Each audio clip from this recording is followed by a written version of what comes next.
ঘরে ফিরে ঘর থেকে চল গোষ্ঠী গোচারণে যায়। আজকে কৃষ্ণ শ্রীরাম গিয়ে ডাকছে, কানাই রে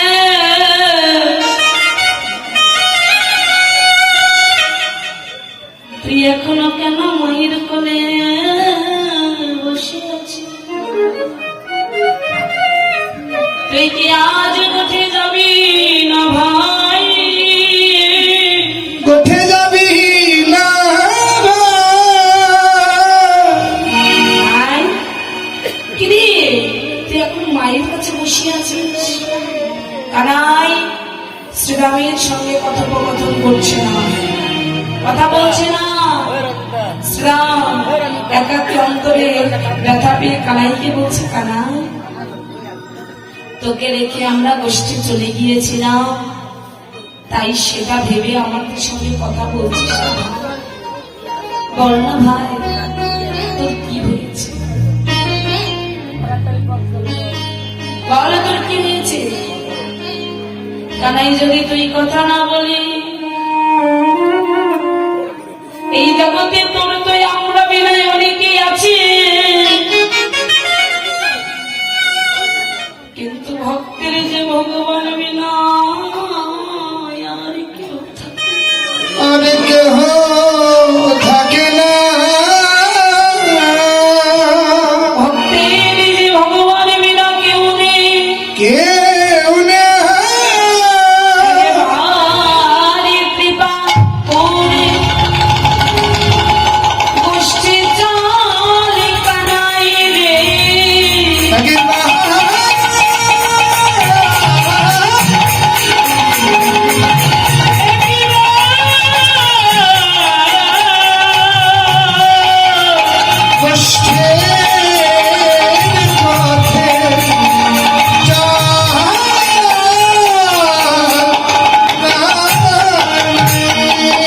এবার গোষ্ঠী গোচারণে চল কানাই রে।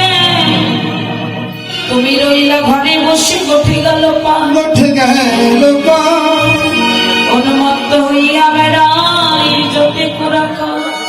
যথে গো রাখা।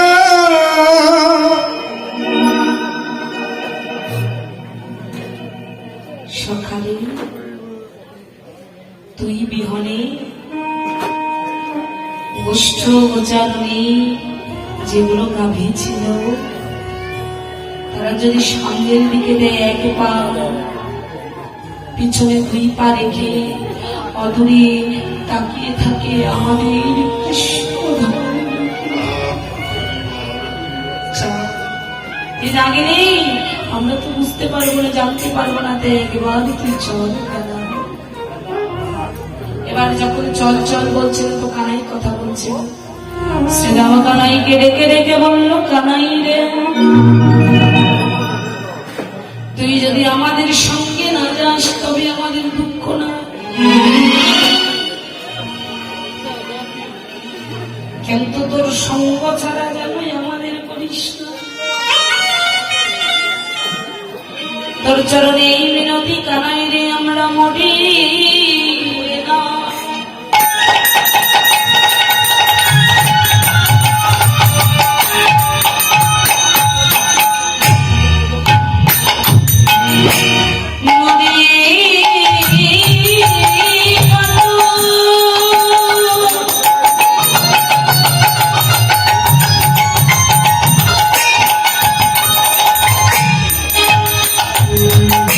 ওরে আবু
করিস যাবে এই জন্মে না জন্মে জন্মে তোর সঙ্গে সঙ্গে রাখিস। এত সঙ্গ ছাড়া করিস না কেন জানিস? কারণ তোর আমরা বিনা অনেক ভক্ত আছে, কিন্তু আমার তুই বিনা দিতে না। হরি বল, সময় অল্প তো, ছোট ছোট করে পথ দিয়ে পার হচ্ছি, আপনাদের একটু মঞ্চের সময় চলে গেছে। হরি বল। এই সকাল গঙ্গাকে ডেকে বলছে, সকালে তোমা ছাড়া মায়ের কোলেতে শুইয়া থাকি, তোমার ছাড়া মায়ের কোলেতে শুয়ে থাকি, ঘুমাইতে ঘুমাইতে কানাই কানাই বলে আরে ঘুমাইতে ঘুমাইতে কানাই কানাই বলে থাকি, ঘরের ঘরে স্বপ্ন দেখি, ঘুমের ঘরে স্বপ্ন দেখি, কানাই কানাই বলে ডাকি, ঘুমের ঘরে স্বপ্ন দেখি। কানাই কানাই বলে ডাকি, ঘুমের ঘরে স্বপ্ন দেখি। আমরা ঘুমের ঘরেও স্বপ্ন দেখি, আর কিছু মানুষ আমরা আছি জেগে জেগেও ডাকি না। ডাকি ভাগবত প্রমাণ করলেন। জড় ভরত রাজা নামে একজন রাজা ছিলেন, ওই বৃন্দাবনে যাচ্ছিলেন, যেতে যেতে হরিণ দেখতে পেয়েছে। তার আর বৃন্দাবনে যাওয়া হয়নি, ওই হরিণকে দেখে হরিণকে সেবা করায়, হরিণকে স্নান করায়, হরিণকে নিয়ে ব্যস্ত। ও বাবা, তারা আর বৃন্দাবনে যাওয়া হলো না। পরের জন্মে পরের যুগে সে আবার হরিণ করেই জন্ম গীতাই বলছেন, অর্জুন যে যাহা ধাই সে তাহা পায়, মানে যার যেমন লক্ষ্য তার তেমন প্রাপ্তি। শাস্ত্রটাই বলছে, অর্জুন সর্বধর্মান পরিত্যাজ্যং মামিকাং শরণং ব্রজ অহং তাং সর্ব পাপের প্রমুখ স্বামী মাসে। অর্জুন, তুমি সমস্ত ধর্ম বর্ণ জাত বিচার পরিত্যাগ করে আমার চরণে আত্মনিবেদিত হও। যে আমার চরণে আত্মনিবেদিত হয়, অনায়াসে আমি তাকে হাত ধরে ওই ভব নদী পার করব।